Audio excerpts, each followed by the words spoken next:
As much as I love a grilled steak seared on my Webers, sometimes the best meals take place above the grates. Sure, it may be tempting to pick up a store-bought rotisserie chicken. They smell good, they look pretty good, but for a little extra time, you can have a great rotisserie chicken in your own backyard, even on a weeknight. Here's how I get it all together. Whether using a rotisserie over charcoal or gas, the procedure is basically the same. Before firing up the grill, I set up my spit. I want my chicken in the center of the grill. To ensure this, I place the empty spit in place with one fork on the far end. I then move the fork to mark one side as a reference for mounting the chicken. With the spit ready, it's time to fire up the grill. Rotisserie chicken uses indirect cooking. In other words, the fire is kept at the sides of the meat. On the summit, I use the two outside burners. On the kettle, I push charcoal to only one side of the grill. Whichever way you go, be sure to use a drip pan. A chicken cooking on the rotisserie will drop a lot of grease. It's important to catch that grease in the pan so as to not gum up the inside of your grill, and more importantly, not create flare-ups.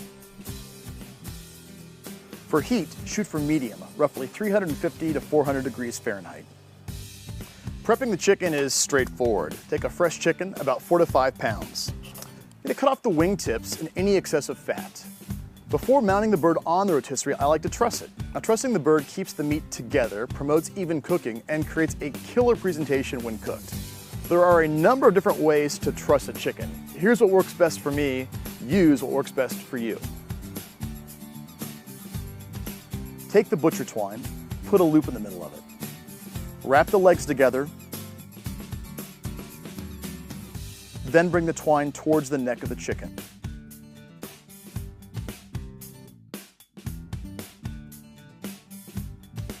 Keeping the wings pinned against the body.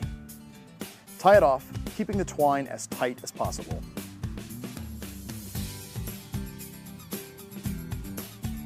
Next, mount the chicken on the spit. Place the spit through the bottom of the chicken cavity and onto the fork we already placed. Take another fork and slide it from the opposite direction. The fork should hold the chicken firm so that once the chicken starts spinning, it stays in place.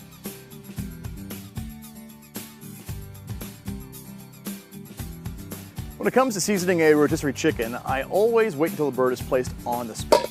It makes things a lot easier. Let me show you how. Place the spit over a large bowl or even your kitchen sink. Brush the chicken with olive oil and then cover with your favorite rub.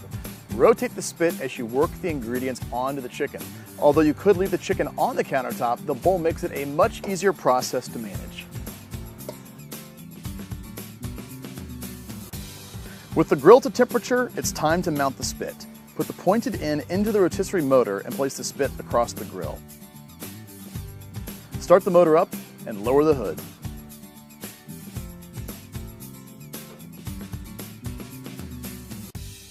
If your rotisserie spit has a counterweight, allow the chicken to rest on the spit in place without inserting the rod into the rotisserie motor.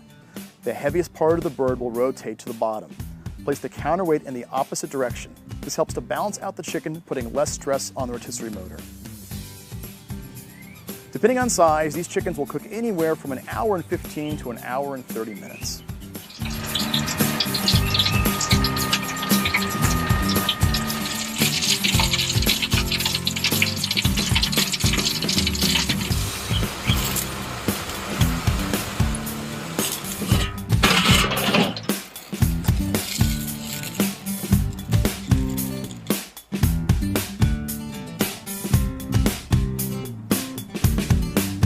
During the last 10 minutes, open the hood and check the internal temperature of the chicken.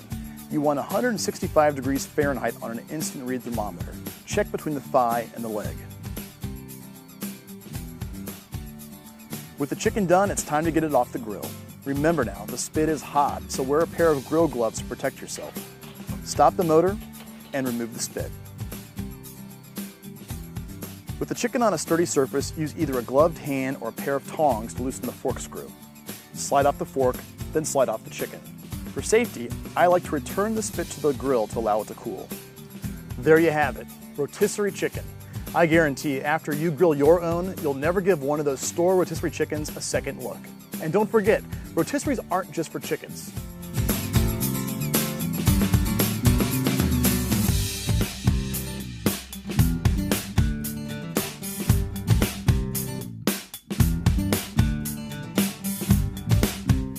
Planning your next grilled meal?